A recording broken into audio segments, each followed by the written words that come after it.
We hear it all the time. Just let go. Move on. Life has to continue.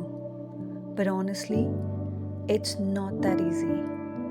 Because for the one who's actually living the pain, it's not simple at all.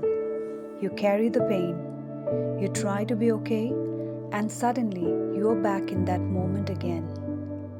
How easy it is for people to say, just let go, move on. Time heals everything. But you know what? Sometimes it's not the time that heals, it's acceptance. Because letting go is not a switch, it's not a decision you make in the morning, it's not something you can force yourself into. Letting go doesn't mean forgetting, it means making peace with what remains. It's learning to smile again, not because it stopped hurting, but because you choose to live despite the hurt. I met a woman once who had lost her mother. She told me she felt guilty because she couldn't take her to a better hospital on time. She said, I was so caught up with my own family, I couldn't do enough. And I told her, you did the best you could with the love you had and the time you had.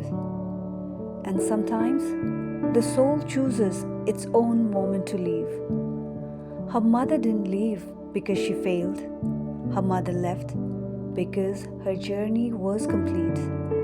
But her pain, that takes time to soften. Then there was a woman who lost her husband, 2 little kids, a future they planned together, a life that made sense when he was alive. She once whispered, it wasn't his age to go.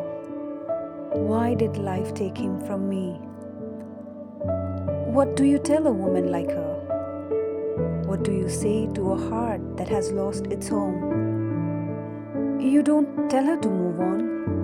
You remind her her strength didn't leave with him. Her life didn't end with him. And maybe, just maybe, she's alive because she still has something important to do. Letting go for her doesn't mean forgetting him. It means learning to carry the love without carrying the pain.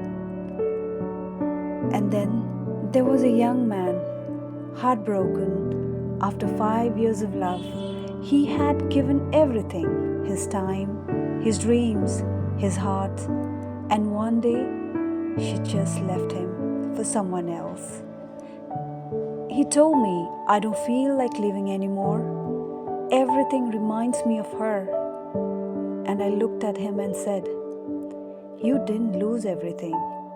You just lost what was never meant to stay. Because sometimes the people who walk away are simply teaching us where not to lose ourselves again. Letting go for him isn't about forgetting her. It's about remembering himself. Finding that version of him that still deserves joy, still deserves peace, still deserves to be loved, but first by his own heart. He needs to learn to love himself first. Maybe the real healing begins when you stop chasing what's left and start rebuilding with what's within. If someone has lost someone they love, don't tell them to move on. Just sit beside them. Listen to them. Because sometimes healing starts not with advice, but with silence, with presence. And if you are the one struggling to let go, please remember this. You don't have to be strong every day. You don't have to rush your healing. One day, you will wake up and realize the pain that once broke you doesn't hurt the same anymore. It's softer, it's quieter. Because you didn't just let go, You grew, you outgrew the pain, you became something more stronger. Letting go isn't about forgetting the past, it's trusting that life still has beauty left for you. Maybe the art of letting go isn't losing, it's learning to love what remains.